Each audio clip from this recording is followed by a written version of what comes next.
साथियों जय हिंद। मैं नारायण सिंह बिस,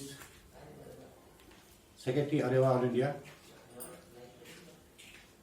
आज मेरा पहला वीडियो है और इस वीडियो के माध्यम से मैं आपको ये बताना चाहता हूँ कि जो सूबेदार नायर साहब ने असम राइफल परिवार, असम राइफल वालों के लिए ECHS का केस दिल्ली सुप्रीम कोर्ट से जीतने के बाद असम राइफल वालों को ECHS दिलाया है, उसके बारे में मैं आपको थोड़ा विस्तार से बताऊंगा। वो इसलिए कि अरेवा ऑल इंडिया का एक महत्वपूर्ण पद मेरे पास होने के कारण काफी लोगों का मुझे फोन आता है कि सर ECHS कार्ड कैसे बनाएं।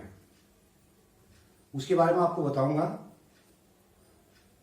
उससे पहले दोस्तों मैं आपको ये बता देता हूं कि हम रिटायरमेंट हुए हैं ओल्ड एज में ही लगभग,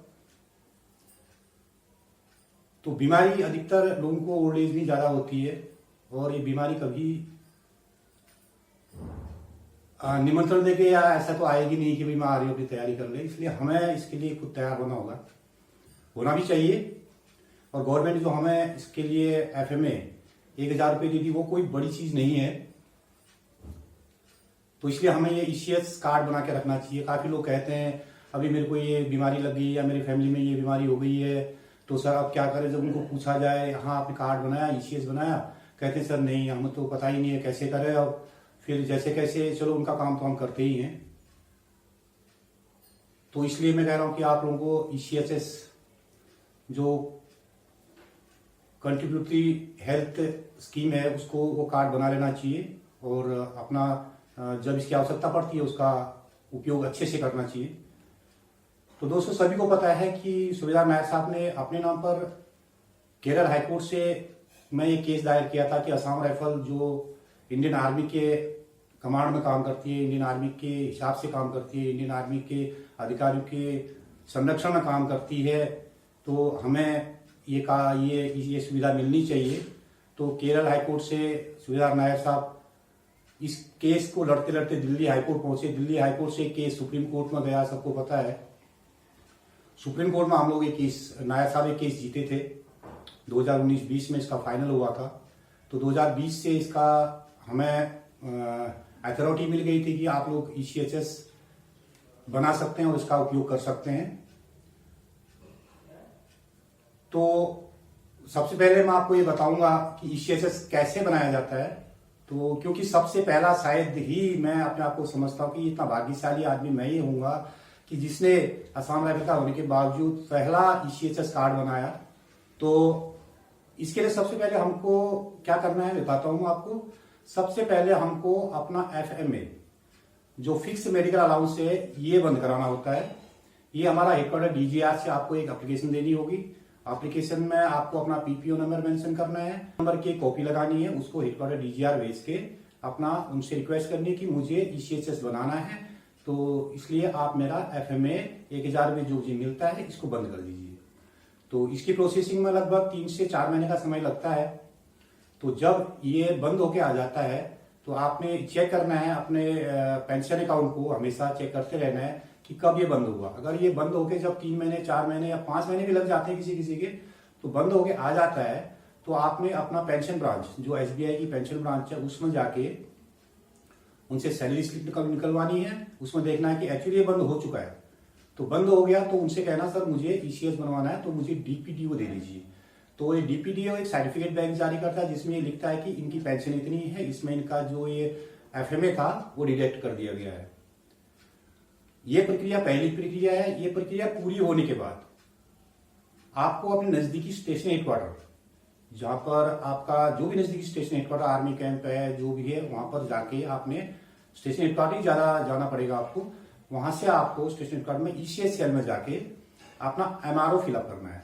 MRO जैसे लाइक के चालान है, हमने अपने गवर्नमेंट ECHS अकाउंट में ये पैसा डालना होता है अपने रैंक के मुताबिक। इसमें हवलदार रैंक को 30,000 रुपये और JCO साहब को 67,000 रुपये और ऑफिसर साहब को 1,20,000 रुपये का चालान लगा के, जिसको MRO कहते हैं, वो जमा करना होता है। तो ECHS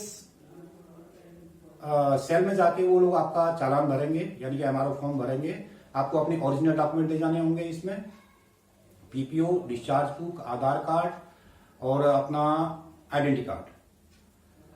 तो ये सब देखने के बाद वो आपको एमआरआई फॉर्म भरेंगे, उसके बाद बैंक अकाउंट नंबर सारा कुछ लिख के आपको बता देंगे अमुक बैंक में जाइए और इतना पैसा आप जमा कर दीजिए। तो आप वो जमा करेंगे, उसकी 4 कॉपियां बनती है। तो 4 कॉपियां जब बैंक में आप डिपोजिट कर देंगे पैसा, उसके बाद 4 कॉपी वो बैंक वाला आपको 4 में से 3 कॉपी वापस करेगा। तो 3 कॉपी, इसका मतलब आप 3 कॉपी वापस कर दी तो आपका एमआरओ जमा हो चुका है। तो उसके बाद आपने क्या करना है, एमआरओ की 1 कॉपी अगर चाहें तो अपने ईसीएचएस पॉलीक्लिनिक में जमा कर सकते हैं। तो ये प्रक्रिया आपकी दूसरी प्रक्रिया पूरी होगी। और तीसरी प्रक्रिया जो महत्वपूर्ण प्रक्रिया है वो होता है साइबर कैफे से, जो नजदीकी। अभी ऐसा नहीं कि किसी भी साइबर कैफे में आप चले जाओ, ऐसा मत करना। आप ये पता कर लेना कि कौन आदमी यहाँ पर ईसीएचएस का काम करता है, क्योंकि अधिकतर ये लोग जो काम करते हैं साइबर वाले, जो फौजी कैंपस के आसपास में जो साइबर वाले होते हैं वही काम करते हैं। वो पता कर लेना पहले, क्योंकि आप नए साइबर कैफे के पास चले जाएंगे, वो ढूंढेगा, दाएं मारेगा, बाएं मारेगा, ऐसे अलग अलग स्लैब बने हुए हैं। 1996 से पहले वाले भी स्लैब अलग है, 80 से पहले के स्लैब अलग है, 1996 के बाद स्लैब अलग है, और अपने फोर्स वाइज स्लैब अलग अलग है। तो उस हिसाब से उसको, जिसको इसका पता है उसके पास जाइए, वो आपका डॉक्यूमेंट मांगे। डॉक्यूमेंट में आपको जो लेना है ओरिजिनल पीपीओ, अपनी डिस्चार्ज बुक, अपना क्या नाम आधार कार्ड, अपना पान कार्ड और अपनी फोटो जिसका व्हाइट बैकग्राउंड होना चाहिए। बैकग्राउंड उसका फोटो का व्हाइट होना चाहिए। ये लेके जाएंगे। उसके बाद जो भी सदस्य आपके एलिजिबल हैं ईसीएच के लिए, बिलो 25 ईयर, आपके बच्चे भी इसको अवेल कर सकते हैं। तो उनकी फोटो और उनका ब्लड ग्रुप, उनका सिग्नेचर का सैंपल, ये लेके आप साइबर कैफे में जाइए और उसके पास जाके आप सारे डॉक्यूमेंट उसको दीजिए, वो आपको अपलोड करेगा। अपलोड करके सारी चीज अपलोड होने के बाद आपको वो कुछ समय बाद ही, यानी कि बैठे बैठे ही, और सारी चीज अगर आपका सही तरीके से अपलोड हो जाती है तो आपको एक टेम्परेरी स्लिप इशू करेगा। टेम्परेरी स्लिप मैं आपको दिखा देता हूं किस प्रकार की होती है।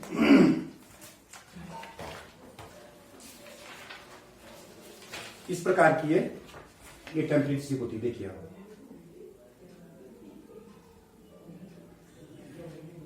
ये टेम्परेरी स्लिप इशू हो जाती है तो इसका मतलब अगर ये टेम्परेरी स्लिप निकल जाती है तो आपका अच्छी तरीके से सब कुछ डॉक्यूमेंट अपलोड हो गया है और आपको टेम्परेरी स्लिप जारी कर दी गई है। अब ये टेम्परेरी स्लिप लेके आपको जाना होता है अपने जो ईसीएचएस पॉलीक्लिनिक है, वहां पे जो नजदीकी ईसीएचएस पॉलीक्लिनिक आपने उसमें दर्ज कराया है तो उस पर जाना है। उसमें जाएंगे, वहां पर जाएंगे, उनको सारा डॉक्यूमेंट हमें प्रोड्यूस करना है, दिखाना है, साहब ऐसा ऐसा है, मैंने ये एमआरओ जमा कर दिया, ये डीपीडीओ जमा कर दिया, उसके बाद मेरी टेम्परेरी स्लिप ये निकल के आ गई है। अब मुझे ट्रीटमेंट के लिए आगे क्या प्रोसेसिंग करनी है, क्या करना है वो बताएंगे। उसके बाद वो क्या करते हैं कि आपका नाम एंट्री करेंगे अपने बुक में। तो आपको इस प्रकार से एक 25 रुपए की बुक की कॉस्ट है, ये बुक आपको दे देंगे, जैसे मुझे मिली हुई है इस प्रकार की बुक दे देंगे, जिसको कहते हैं temporary treatment book. Treatment book इसका नाम है। इसमें आपका नाम, नंबर, रैंक, पीपीओ नंबर सब कुछ वो लोग दर्ज करेंगे। उसके बाद जब ये इशू हो जाती है तो उस समय से आप कहीं पर भी इस बुक के जरिए, ये जो टेम्परेरी स्लिप है इसके जरिए आप अपना ट्रीटमेंट करा सकते हैं। तो उसमें कोई हिचकने वाली बात नहीं है। अगर ये टेम्परेरी बुक आपको इशू होगी तो कोई भी काम, कोई भी ट्रीटमेंट किसी भी हॉस्पिटल में अपना पॉलीक्लिनिक में जाके आप अपने को रेफर करवा सकते हैं। अपने छोटी मोटी बीमारी वहां से आप दवाई ले सकते हैं। रेफर बड़े से बड़े भी इसमें हो जाते हैं, क्योंकि आप एक कहानी बता देता हूँ मैं। हाल की 3 महीने 4 महीने पहले के मेरे कोई रिश्तेदार थे, कुमाऊं रेजिमेंट से रिटायरमेंट थे, 1980 के वो रिटायरमेंट है, लेकिन उन्होंने अपना ईसीएचएस नहीं बनाया। अब देखिए इनके फायदे बताता हूँ। उन्होंने जब अपना ईसीएस नहीं बनाया तो मुझे जब मालूम चला, जब मुझे बुलाया कि ऐसी ऐसी दिक्कत हो गई है यार, तो आप क्या करें ट्रीटमेंट, तो मैं उनके साथ गया हॉस्पिटल में डॉक्टर से बात की। उन्होंने कहा यार जो इनको बीमारी है वो बीमारी आप कैसे, आप इसका ट्रीटमेंट करेंगे। मैंने कहा कैसे करने का मतलब, बोला ये नॉर्मल बीमारी नहीं है, इसके लिए आप इतना पैसा नहीं दे पाएंगे, आपके पास क्या जरिया है। मैंने कहा ये आर्मी से रिटायरमेंट है। बोला तो आप ऐसा करो, इनका ईसीएस लाओ। मैंने कहा वो तो बना नहीं है। बोला कितने दिन में बना दोगे। मैंने कहा दीजिए साहब मुझे 1 हफ्ते का समय दीजिए, मैं बनवा दूंगा। तो उन डॉक्टर साहब ने 10 दिन की दवाई देकर पेशेंट को घर भेजा और मैंने 3 दिन के अंदर अपने रुद्रपुर शहर में ही 3 दिन के अंदर उनका सब कुछ करा के चौथे दिन मैंने टेम्परेरी शीट लगाई, उनको फिर रेफर करवाया। तो आज उनको 3-3 लाख की एक कीमो की इंजेक्शन, एक कीमो का किट आ रहा है उनका, और 2 किट लग चुके हैं। तो देखो अमूमन हम लोगों को, हमारी इतनी विसाख नहीं है कि हमारे पास इतना फाइनेंशियल कंडीशन भी नहीं होती है कि हम 3 लाख का एक कीमो चढ़ाएं। अभी उनको देखो 6 कीमो चढ़ने हैं, 18 लाख रुपए तो कीमो ही चढ़ना है उनको, और पिछले 3 महीने से वो हॉस्पिटल में एडमिट है। तो क्या कोई आदमी इसको इतना मतलब वहन कर सकता है? मुझे नहीं लगता कि कोई फौजी रिटायरमेंट इतना वहन कर सके। तो गवर्नमेंट की तरफ से ये सुविधाएं हैं तो आप उनको अवेल कीजिए, उनको करवाइए। ये 1000 रुपए के चक्कर में नहीं। मैं आपको एक कहानी बताता हूँ। मैं परसों 3 दिन पहले यानी कि 15 तारीख को मैं अपने आंखों को दिखाने के लिए अपने पॉलीक्लिनिक में गया। तो डॉक्टर ने वहां से मुझे रेफर कर दिया प्राइवेट हॉस्पिटल में। प्राइवेट हॉस्पिटल में गया तो उन्होंने 4 टेस्ट किए, मैं और मेरी मैडम गए थे। तो 4 टेस्ट किए मेरे, तो 4 टेस्ट का 2350 रुपये का बिल मेरा बना और मेरी मैडम का 2750 रुपये का बिल बना, सिर्फ चेकअप का। और उसके बाद जो दवाई ली मैंने 800 रुपये की, वो अलग। उसके बाद जो चश्मा बनाया मैंने उसका 900 रुपये की दाम अलग। तो आप लगाइए 2700, यानी कि 2 आदमी में हम दोनों मियाँ बीवी का ट्रीटमेंट का चेकअप ही मतलब सिर्फ चेकअप ही 5000 का बैठ गया। और हम ये उम्मीद में बैठे हैं कि नहीं मैं अपना 1000 रुपये क्यों कटवाऊं यार, मैं क्यों ईसीएस बनाऊं, क्यों 30,000 रुपये दूं, और जब होगा देखा जाएगा। देखा जब जाएगा फिर आप लोग क्या करते हो, हमारे सदस्य हैं या हमारे सदस्य नहीं, फिर फोन करते सब। अब मैं क्या करूं, अरे भाई अब अभी तो कहां से होया होता है, नायक साहब इतना हल्ला करते हैं, इतना चिल्लाते हैं, अपनी वीडियो जारी कर रहे हैं, तुरंत बनवा लो, बीमारी कभी भी लग सकती है, कभी भी ये काम आ सकता है। लेकिन हमारे आदमी आंख खोलते ही नहीं, वो लास्ट मोमेंट में कहेंगे अब क्या करूं। इससे पहले मेरा आपसे निवेदन है कि आप इसको अप्लाई कर लीजिए, और अप्लाई करने के बाद आपको कार्ड मिलेगा। ये कार्ड आने में लगभग 3 या 4 महीने लगते हैं। ये मेरे बेटे का है। जैसे इस प्रकार से जितने मेंबर होंगे उन सबका अलग कार्ड बनता है। तो ये कार्ड आप बनवा लीजिए। और ये कार्ड ऐसा है कि आप ओवरऑल इंडिया में कहीं पर भी अपना ट्रीटमेंट करा सकते हैं। ये जस्ट लाइक एटीएम है, किसी भी हॉस्पिटल में आपको रेफर कराने की जरूरत नहीं। आप जाएंगे सीधे अपना वहां पर ट्रीटमेंट कराएंगे। ये कार्ड स्वेप कर है, क्योंकि ये चिप सिस्टम है 64 केवी का चिप है। तो इससे कहीं भी आप आपका बायोडाटा आ जाएगा, तो वहीं पर आप अपना ट्रीटमेंट कर सकते हैं। तो मैं खासकर असम राइफल पर्सन, जो भी है, असम राइफल हो, आर्मी हो, जो भी हो, जो लोग पीछे बैठे हैं, जैसे मेरे सामने ये संज्ञान में यही मेरे रिश्तेदार की कहानी आई थी कि 1980 से रिटायरमेंट होने के बाद 96 में ये सुविधाएं जब गवर्नमेंट ने दे दी तो उन्होंने कार्ड नहीं बनाया। लास्ट मोमेंट में कैसे बनाया वो तो मेरी आत्मा जानती है, मैं जानता हूँ कि कैसे बनाया।